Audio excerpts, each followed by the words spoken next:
하나님 말씀은 창세기 32장 17절부터 30절까지의 말씀 되겠습니다. 창세기 32장 17절부터 30절까지의 말씀, 제법 긴 말씀이기 때문에 우리 교독하여서 받들도록 하겠습니다. 제가 먼저 17절을 읽도록 하겠습니다.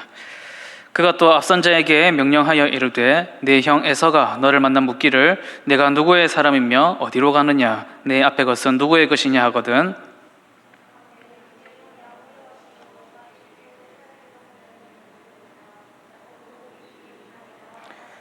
그 둘째와 셋째와 각 떼를 따라가는 자에게 명령하여 이르되 너희도 에서를 만나거든 곧 이같이 그에게 말하고,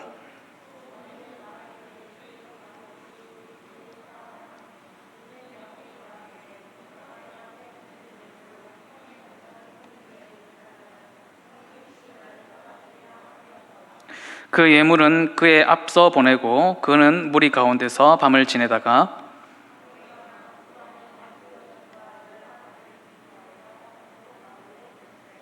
그들을 인도하여 시내를 건너가게 하며 그의 소유도 건너가게 하고,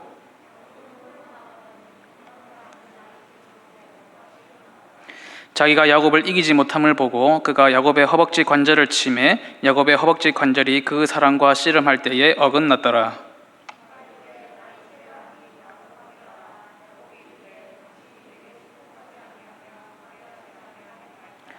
그 사람이 그에게 이르되 네 이름이 무엇이냐? 그가 이르되 야곱이니이다.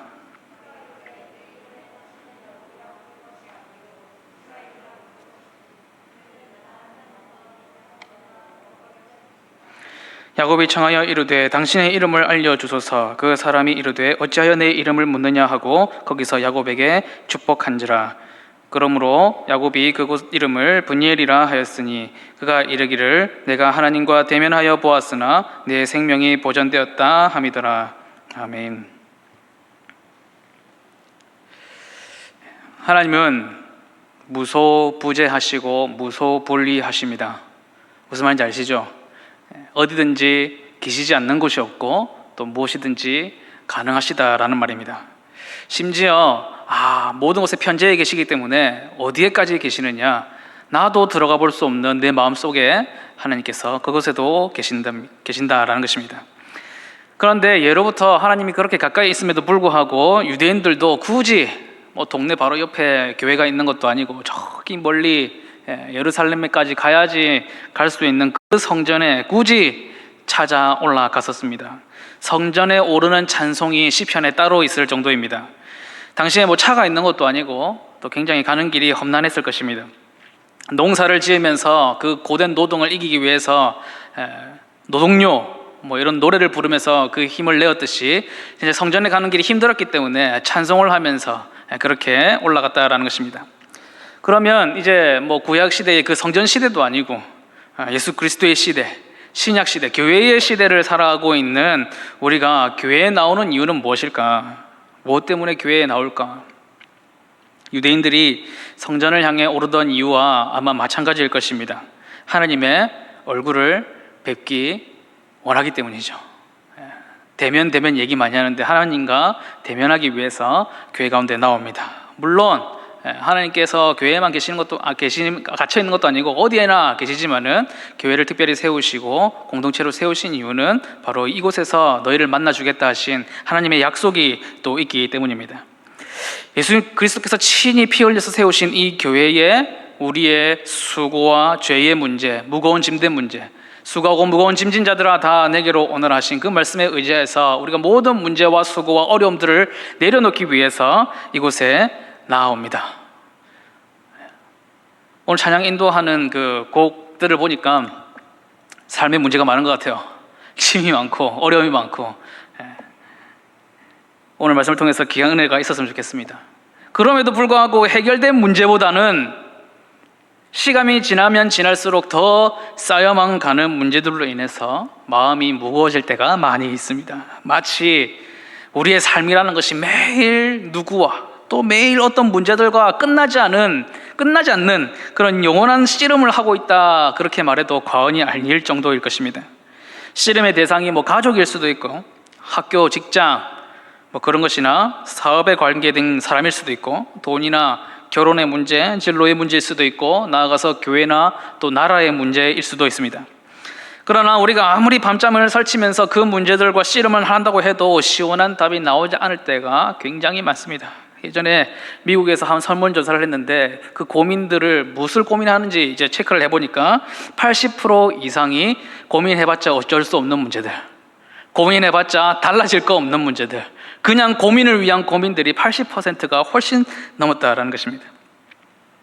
그러니까 오히려 문제와 씨름하면 씨름할수록 더 막 답답해지고 마음만 조급해지고 그렇게 되는 것이죠. 그 고민하는 씨름이 또 하나의 문제가 되기까지 합니다.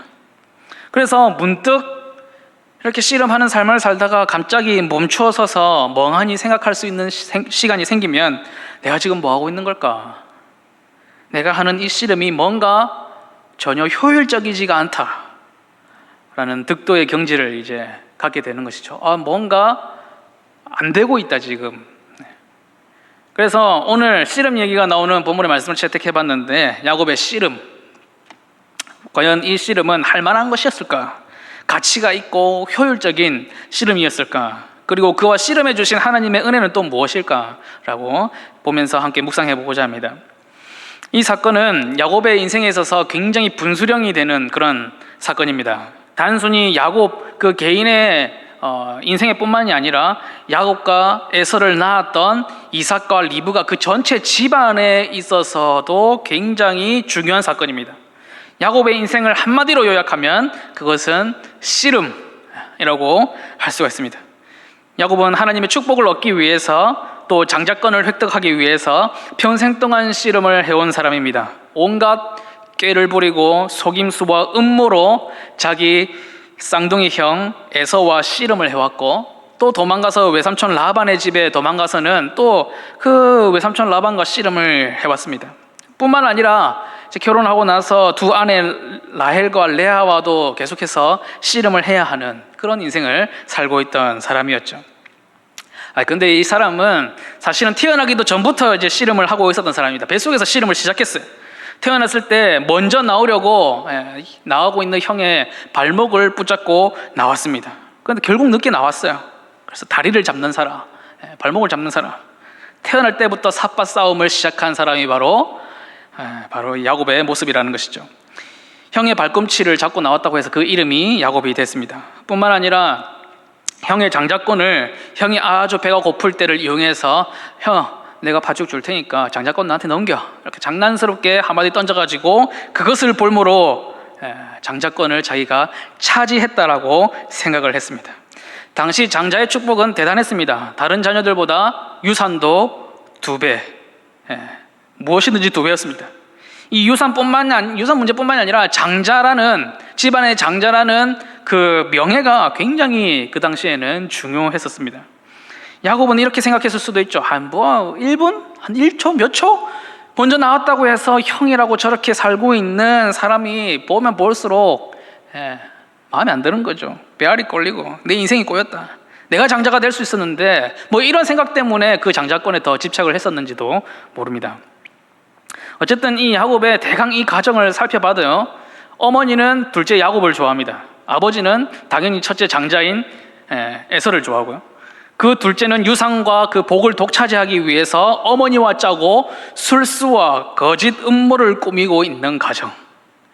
자, 이것이 하나님을 섬기는 가정이다라고 조금 분명하게 얘기할 수가 있을까요? 이것은 쉽게 찾아보기 힘든 콩가루 집안이죠. 콩가루 집안. 형의 유산을 뺏기 위해서 엄마랑 짜고 막 동생이 그러고 있다는 것은 콩가루 집안입니다. 어머니와 동생에게 속아서 자기가 받아야 할 장자의 그 축복, 장자의 고난을 대신 동생이 받아버린 그 상황에서 그 형이 받았을 평생의 아픔, 평생의 상처에 대해서 한번 생각을 해보셨습니까? 야곱이 너무 주인공이다 보니까 우리는 에서의 마음을 조금 무시하는 경향이 있어요. 그분의 마음도 편치가 않습니다. 이런 상황 속에서 이 가정이 하나님의 가정으로 다시금 반듯하게 좀 세워지려고 하면 근본적으로 무엇이 필요할까요? 임시 봉합책은 많을 수 있습니다. 어머니가 그렇게 했어요. 야, 도망가라. 일단은 도망가가지고 외삼촌 라반 저기 지방에 살고 있으니까 거기 가서 좀 지내다 오너라.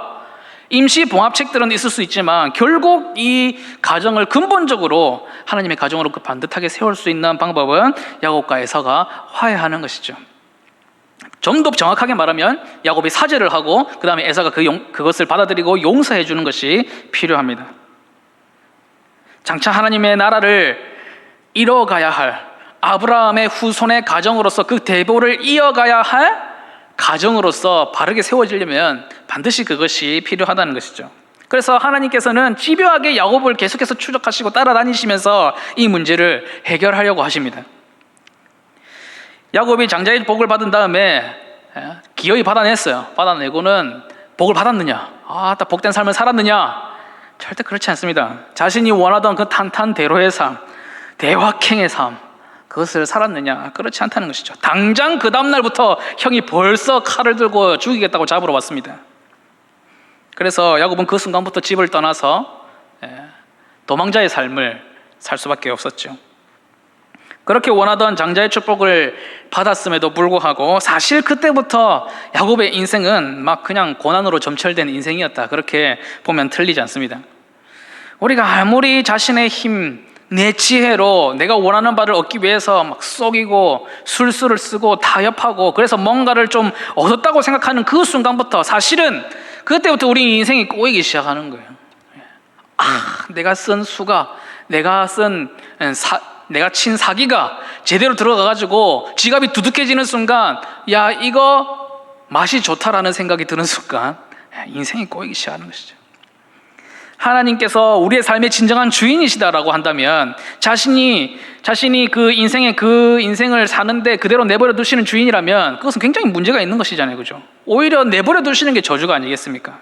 하나님께서 우리의 삶을 간섭하시고 인도하시고 은혜를 베푸신다면 이런 문제들에 봉착하고 그것을 넘어가고 있을 때에 하나님께서 반드시 간섭을 하셔야 된다는 것입니다. 벌써 야곱의 인생에는 하나님의 간섭하심이 나타나고 있습니다. 야곱은 하란에 있는 외삼촌의 집으로 도망을 갔습니다. 정말로 먼 거리였어요.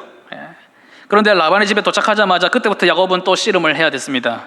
왜냐하면 뛰는 놈 위에 나는 놈이 있다고, 야곱이 그냥 거짓말쟁이였다고 하면 이 외삼촌 라반은 사기꾼이었습니다.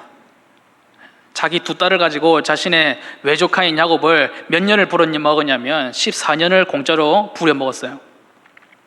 뿐만 아니라 야곱의 사랑을 받기 위해서 레아, 라헬 그리고 또 다른 여종 2명, 그 여인들도 정말 끊임없는 씨름을 해야 하게 됐습니다.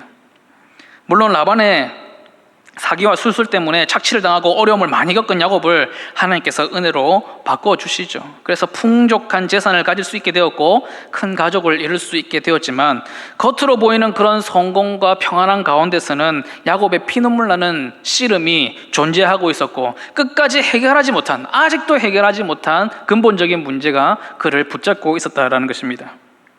야곱은 형의 발목을 잡고 나왔지만 형을 속였던 그 문제는 자신의 발목을 잡고 있었던 것이죠. 오늘도 야곱처럼 우리는 스스로 복을 얻기 위해서 씨름을 많이 합니다.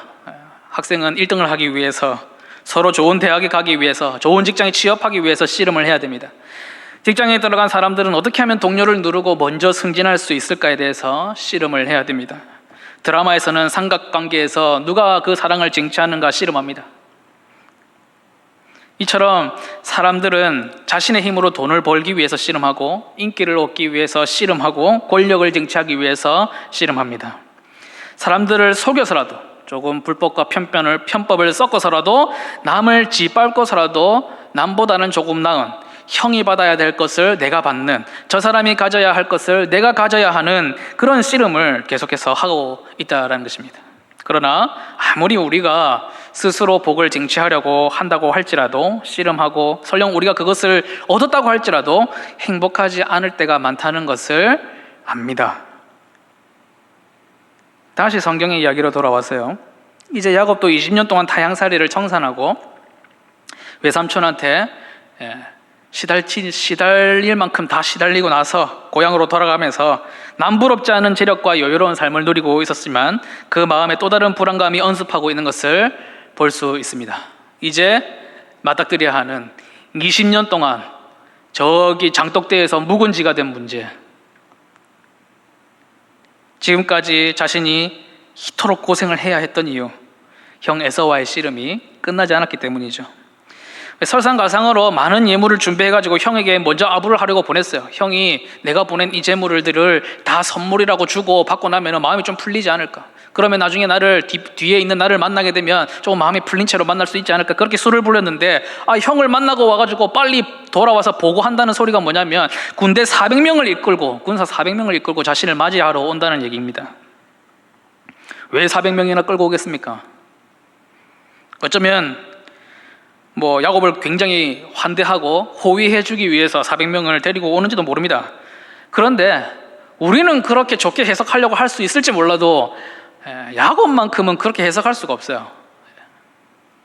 절대로 그렇게 해석할 수가 없습니다. 왜냐하면 20년 전에 형에게 지은 죄가 있기 때문이죠. 야곱은 이제 극도의 불안감에 휩싸이게 됩니다.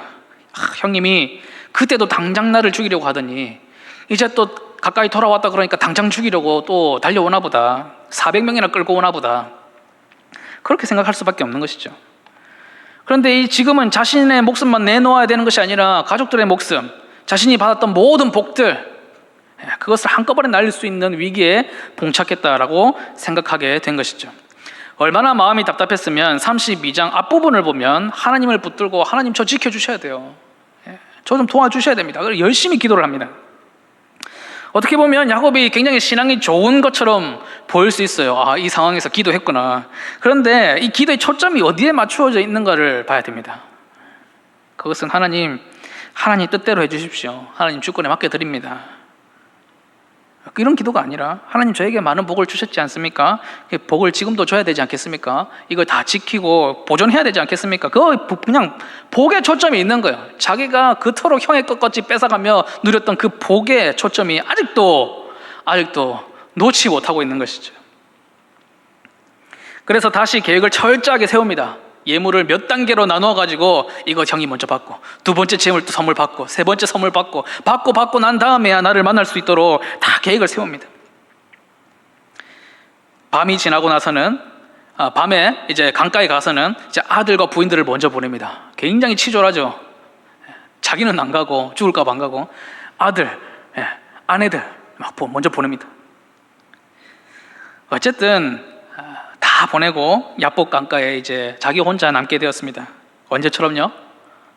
자기가 형을 속이고 외삼촌 라반의 집으로 도망갈 때 약 20년 전에 바로 그 근처에서 지나갔던 바로 그 길 아닙니까? 그 베델의 길에 야곱은 혼자 남게 되었습니다. 그때 베델에서 자신을 찾아오셨던 하나님께서 이제 홀로 남은 야곱에게 지금도 찾아오고 계십니다. 그것이 바로 오늘 야곱의 씨름이 되겠습니다. 24절의 말씀을 보니까 야곱은 홀로 남았더니 어떤 사람이 날이 새도록 야곱과 씨름했다, 그렇게 되어 있습니다. 하나님께서 야곱에게 찾아오셔서 씨름을 거시는데요, 어떤 사람이다 이렇게 표현을 합니다. 가만히 있던 야곱을 확 붙들어 잡아가지고 씨름을 거는 거예요. 야곱이 얼마나 놀랬겠습니까? 깜깜한 밤인데 에서의 군대가 어제 들이닥칠지 몰라서 벌벌 떨고 있는 그 사람을 갑자기 휘감아가지고 씨름을 걸고 있으니까 야곱은 누구라고 부뜩 생각을 했을까요? 에서가 보낸 자객이거나 암살자거나 그렇다고 생각을 안 했겠습니까? 그렇죠? 그래서 열심히 씨름을 했습니다. 그 사람이 에서인 것처럼 힘을 다해서 붙들고 씨름을 합니다. 여러분, 지금 모래사장에서 하는 그 스포츠를 생각하면 안 돼요. 그 씨름이 아닙니다. 살기 위해서 싸우고 있는 거예요. 그 사람이 형인 것처럼 힘을 다해서 붙들고 씨름했습니다. 얼마나 강하게 붙들었으면 25절에 보니까 이거 도저히 못 이기겠다고 생각을 하셨어요. 그래서 야곱의 관절을 쳤습니다. 그러니까 다리가 이제 어긋난 것이죠. 탈골이 됐습니다. 야곱은 필사적으로 그래도 씨름을 해야 했습니다. 다리가 빠지든 뭐가 되든 이기지 못하면 내가 죽는다고 생각을 했기 때문에. 우리의 삶 속에서 내가 이 사람을 이기지 못하면 죽는다, 내가 죽는다, 내가 이 문제를 내 스스로 해결하지 못하면 나는 죽는다, 그렇게 생각 많이 하죠. 그런데 사실 그렇습니까? 그 사람을 이기지 못하면 나는 당장 끝장이다, 이 문제 해결하지 못하면 뒤가 없다, 정말로 그럴까요? 전혀 아닐 때가 훨씬 더 많습니다. 우리가 그냥 그렇게 생각할 뿐이죠. 여러분들 어렸을 적 한번 생각해 보세요. 어렸을 때 학원 빠진 거 한번 걸렸다 하면 나 이제 죽는다라고 생각했지만 여러분 아직도 잘 생존해 계시잖아요, 그죠? 한두 번 걸렸습니까? 그런데 하나님이라고 불린 그 어떤 사람이 야곱의 허벅지를 내려쳤을 때 야곱이 얼마나 큰 아픔을 느꼈을까요? 하나님이 야곱이 그 잘 부리던 반칙을 쓰셨어요. 반칙하던 사람에게 반칙을 날리셨습니다. 반칙으로 치셨을 때 야곱이 무엇을 느꼈느냐? 이제 나는 죽는구나. 내가 이기지 못하겠구나 라는 것을 느꼈을 것입니다. 26절 말씀을 보니까 그가 이르되 날이 새려하니 나로 가게 하라. 야곱이 이르되 당신이 내게 축복하지 아니하면 가게 하지 아니하겠나이다. 야곱의 태도가 상당히 많이 바뀌어 있는 것을 볼 수 있습니다. 앞절에서 야곱은 그 사람을 죽이고 그 사람을 이기기 위해서 열심히 씨름을 했는데 지금은 왜 그 사람을 붙들고 씨름하고 있느냐? 복을 받기 위해서. 그러니까 허벅지 관절을 딱 얻어맞는 순간에 야곱이 뭔가를 깨달은 것이죠. 나와 씨름하고 있는 이 사람이 에사가 보낸 사람이 아닐 수 있겠다. 죽이려고 했으면 벌써 죽였겠구나. 그것을 이제 알게 된 것이죠. 허벅지 관절을 치는 정도로 그치셨구나 라는 것을 깨달은 것입니다. 하나님께서 자신을 죽일 수 있음에도 불구하고 살려주셨다는 것을 느낀 것입니다. 그 순간에 야곱의 눈이 번쩍 뜨인 거예요.